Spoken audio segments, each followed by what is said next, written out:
Hi ಎಲ್ರಿಗೂ ನಮಸ್ಕಾರ, ಶುಭ ಸಂಜೆ. ತುಂಬಾ ಅದ್ಭುತವಾಗಿ ಮಾತಾಡಿದ್ರಿ. ನನಗೆ ಇಷ್ಟು ಮಾತಾಡಕ್ ಬರಲ್ಲ. ಸುಮ್ಮನೆ ಇಲ್ಲ ಸೀರಿಯಸ್ಲಿ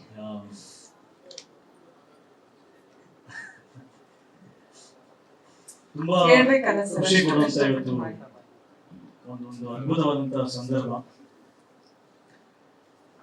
ಪಾರ್ಟ್ನರ್ ಒಂದು ತುಂಬಾನೇ ಹತ್ತಿರವಾಗಿರ್ತಕ್ಕಂಥ ಸಿನಿಮಾ ನನ್ನ ಮನಸ್ಸಿಗೆ.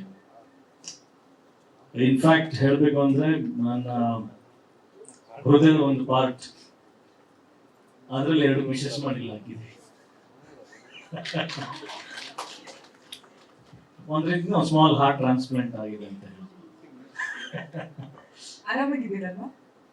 Fine fine fine. ಅಲ್ಲ ತುಂಬಾ ದೊಡ್ಡ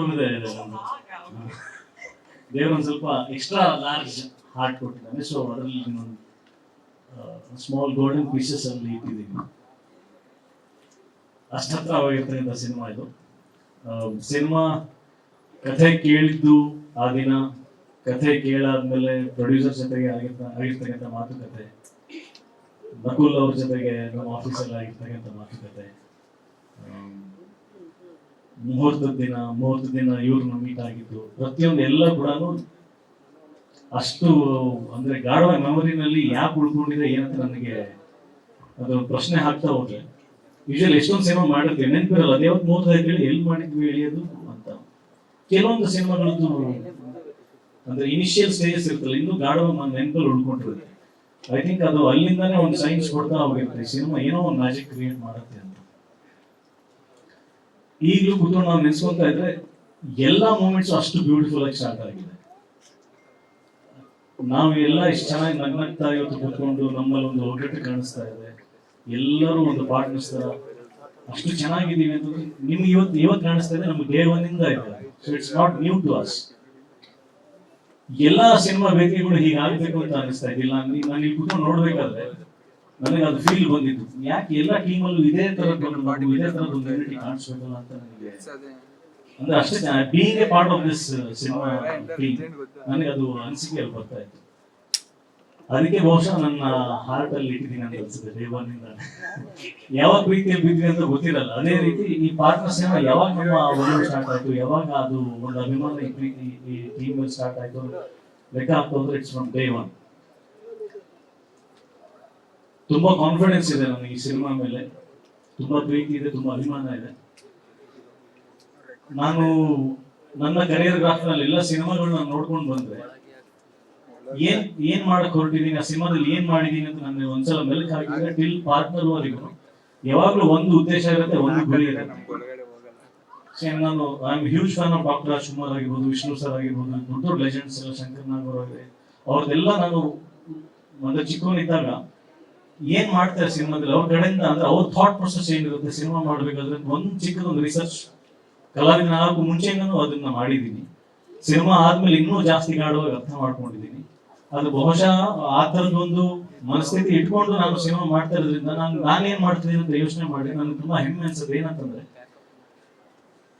ಹ್ಯೂಮನ್ ವ್ಯಾಲ್ಯೂಸ್, ಹ್ಯೂಮನ್ ಎಮೋಷನ್ಸ್ ಅದೆಲ್ಲವನ್ನು ತುಂಬಾ ನೀಟಾಗಿ ಹೇಳ್ಕೊಡ್ಬೇಕು ಅಂತ ಸಿನಿಮಾ ನೋಡ್ಕೊಂಡು ಆಚೆ ಬಂದ್ಮೇಲೆ ನಮ್ಮ ರಿಯಲ್ ಲೈಫ್ ಕ್ಯಾರೆಕ್ಟರ್ ಆಗಿರ್ಬೋದು ಅಥವಾ ಸಿನಿಮಾನಲ್ಲಿ ನಾವು ಆಕ್ಟ್ ಮಾಡುವಂತ ಕ್ಯಾರೆಕ್ಟರ್ ಆಗಿರ್ಬೋದು, ಎಲ್ಲೋ ಒಂದ್ ಕಡೆ ಇನ್ಸ್ಪೈರ್ ಮಾಡ್ಬೇಕು. ಯಾವುದೋ ಒಂದು ಮಗನಿಗೋ ಅಥವಾ ಒಂದು ಲವರಿಗೋ, ತಂದೆಗೋ, ತಾಯಿಗೋ, ಯಾವುದೇ ಒಂದು ಸಂಬಂಧಗಳಿರ್ಬೋದು, ಒಂದು ಇಂಚೂರು ಲೈಟ್ ಆಗಿ ಹಾರ್ಟ್ ಯಾವ್ದು ಟಚ್ ಆಗ್ಬೇಕು, ಒಂಚೂರು ಇನ್ಸ್ಪೈರ್ ಮಾಡ್ಬೇಕು ಹೊತ್ತು ಎಲ್ಲೂ ಕೂಡ ಡಿಮೋಟಿವೇಟ್ ಮಾಡ್ಬೋದು ಅಥವಾ ರಾಂಗ್ ಟ್ರ್ಯಾಕ್ ಹಿಡಿಯುವಂತ ಕ್ಯಾರೆಕ್ಟರ್ಸ್ಗಳು ಆಗಿರ್ಬೋದು. ಇದು ನನ್ನ ಉದ್ದೇಶ. ನಾನು ಎಷ್ಟು ಸಿನಿಮಾ ಮಾಡಿದ್ದೀನಿ, ಎಷ್ಟು ದುಡ್ದಿದ್ದೀನಿ, ಎಷ್ಟು ದುಡ್ದಿಲ್ವೋ, ಏನೇನು ಕಳ್ಕೊಂಡಿದ್ದೀನಿ, ಏನೇನು ಪಡ್ಕೊಂಡಿದ್ದೀನಿ, ಎಲ್ಲದಕ್ಕಿಂತ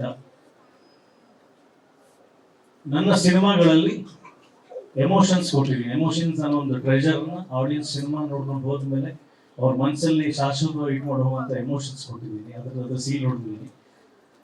ಅದೇ ತರ ಎಮೋಷನ್ ಪಾರ್ಟ್ನರ್ ಸಿನಿಮಾದಲ್ಲಿ ಅದ್ಭುತವಾಗಿ ನಾಟ್ ಓನ್ಲಿ ಮೀ, ಅದು ಬೃಂದೋರ್ ಕ್ಯಾರೆಕ್ಟರ್ ಆಗಿರ್ಬೋದು, ನನ್ನ ಕ್ಯಾರೆಕ್ಟರ್ ಆಗಿರ್ಬೋದು, ಮನಸ್ಸಿಗೆ ಅಷ್ಟು ನಾಟು ಅಂತಂದ್ರೆ ಒಂದು ಅಚ್ಚು ಹೊಡೆಯತ್ರ ಅಷ್ಟು ಬ್ಯೂಟಿಫುಲ್ ಎಮೋಷನ್ಸ್ ನ ಡೆಫಿನೆಟ್ಲಿ ಸಿನಿಮಾ ನೋಡ್ಕೊಂಡು ಹೋದ್ಮೇಲೆ ಕ್ಯಾರಿ ಮಾಡ್ತಾರೆ. ಆ ಥರದ್ದು ಒಂದು ಟ್ರೆಜರ್ ಈ ಸಿನಿಮಾದಲ್ಲಿದೆ. ಸೊ ಹಂಗಾಗಿ ನಂಗೆ ತುಂಬ ಹೆಮ್ಮೆ ಇದೆ, ತುಂಬ ಖುಷಿ ಇದೆ. ಈಗ ಮೊದಲನೇ ಹೆಜ್ಜೆ ಆಡಿಯನ್ಸಿಗೆ ನಾವು ನಮ್ಮ ಸಿನಿಮಾದ ವಿಷಯಗಳು ಹೇಳೋಕೆ ಕೊಟ್ಟಿರೋದ್ರಲ್ಲಿ ಈಗ ಈ ಅಮೋರ ಸಾಂಗ್ ಫಸ್ಟ್ ಕೊಡುಗೆ ಆಡಿಯನ್ಸಿಗೆ ನಮ್ಮ ಕಡೆಯಿಂದ ಕೊಡ್ತಾ ಇರೋದು. Thank you Nakul sir. First day ಆಫೀಸಲ್ಲಿ ನಾವು ಕೂತ್ಕೊಂಡು ಮಾತಾಡಿದ್ವಿ, ನಮ್ಮ ಕಾಂಬೋ ಫಸ್ಟ್ ಟೈಮ್ ನಾವು ಮಾಡ್ತಾ ಇದ್ದೀವಿ, ಇದು ಹಿಟ್ ಆಗ್ಬೇಕಂತ ಒಬ್ರಿಗೊಬ್ರು ಚಾಲೆಂಜ್ ಮಾಡೋದು ಹ್ಯಾಂಡ್ ಶೇಕ್ ಮಾಡ್ಕೊಂಡ್ವಿ. We have to do some magic, some blockbuster song ಅಂತ. ಆ ಎಲ್ಲ ಪಾಸಿಬಿಲಿಟೀಸ್, ಆ ಎಲ್ಲ ಕಳೆ ಇವತ್ತು ಕಾಣ್ತಾ ಇದೆ. ಅಂದ್ರೆ ನಾವು ಮೊಬೈಲಲ್ಲಿ ನೋಡ್ತಾ ಇದ್ವಿ, ಆಡಿಯೋ ರಿಲೀಸ್ಗೂ ಮುಂಚೆ ಏನೇನು ಮಾಡಬೇಕು ಎಲ್ಲ ಇವ್ರ ಮನೇಲೆ ಕೂತ್ಕೊಂಡು ನಾವು ಕೆಲಸ ಮಾಡೋದು. ಆ್ಯಕ್ಚುಲಿ ಇವ್ರಿಗೆ ಹೆಚ್ಚೆ ಮಂದಿ ಇಟ್ಟಿವಿ, ಹೆಡ್ ಮಿಸ್ಟ್ರೆಸ್ ನಮಗೆ ಎಲ್ಲರೂ ಮಕ್ಕಳ ಥರ ಕೂಡ್ಸ್ಕೊಂಡಿರ್ತಾರೆ ಇವ್ರ ಮನೆಯಲ್ಲೇ. ಸೊ ಅಲ್ಲೇ ಎಲ್ಲ ಕೆಲಸಗಳು, ಕ್ರಿಯೇಟಿವ್ ಕೆಲಸಗಳು ಎಲ್ಲ ಅಲ್ಲೇ ಮಾಡೋದು. ಸೊ ಮಾಡ್ಬೇಕಾದ್ರೆ ನಮಗೊಂದು ಖುಷಿ ಅನ್ನೋದಿತ್ತು. ಬಟ್ ಈಗ ನೆಕ್ಸ್ಟ್ ಬಿಗ್ ಸ್ಕ್ರೀನಿಗೆ ಬಂದಿದೆ, ಈ ಎಕ್ಸ್ಟ್ರಾ ಎಕ್ಸೈಟ್ಮೆಂಟ್ ಬಂದಿದೆ. ಇಲ್ಲಿ ಕೂತ್ಕೊಂಡು ನಮ್ಮ ಬೃಂದವ್ರಿಗೆ ಹೇಳ್ತಿದ್ದೆ, ಬಿಗ್ ಸ್ಕ್ರೀನ್ ಎಷ್ಟು ಚೆನ್ನಾಗಿ ಕಾಣ್ತಾ ಇದೆ ಅಂತ. ಇವಾಗ ಇನ್ನೊಂಚೂರು ದೊಡ್ಡ ಡ್ರೀಮ್ ಬರ್ತಾ ಇರೋದು ಥಿಯೇಟ್ರಲ್ಲಿ ನೋಡಬೇಕು. ಫಾರ್ ಶ್ಯೂರ್ ನನಗೆ ಗ್ಯಾರಂಟಿ ಇದೆ, this is going to be big. Day one ಇನ್ನೊಂದು ಹಾಕ್ಬಿಟ್ವಿ ನಾವು ಪೋಸ್ಟರ್ಲ್ಲೇ, blockbuster song releasing on this date ಅಂತ. ಸೊ ನಮ್ಮ ಕಾನ್ಫಿಡೆನ್ಸ್ ಅದು ಇವತ್ತು, ಅಂದ್ರೆ ಅವತ್ತೇ ಗೊತ್ತಿತ್ತು ಬ್ಲಾಕ್ ಬಸ್ಟರ್ ಆಗುತ್ತೆ ಅಂತ. ಇವತ್ತು ಇನ್ನೂ ಹೆಚ್ಚಾಗಿ ನಂಬಿಕೆ ಬಂದಿದೆ. ಆ್ಯಂಡ್ ಎಲ್ಲರೂ ಬರೆದಿಟ್ಕೊಳ್ಳಿ, this is going to be definitely a blockbuster song.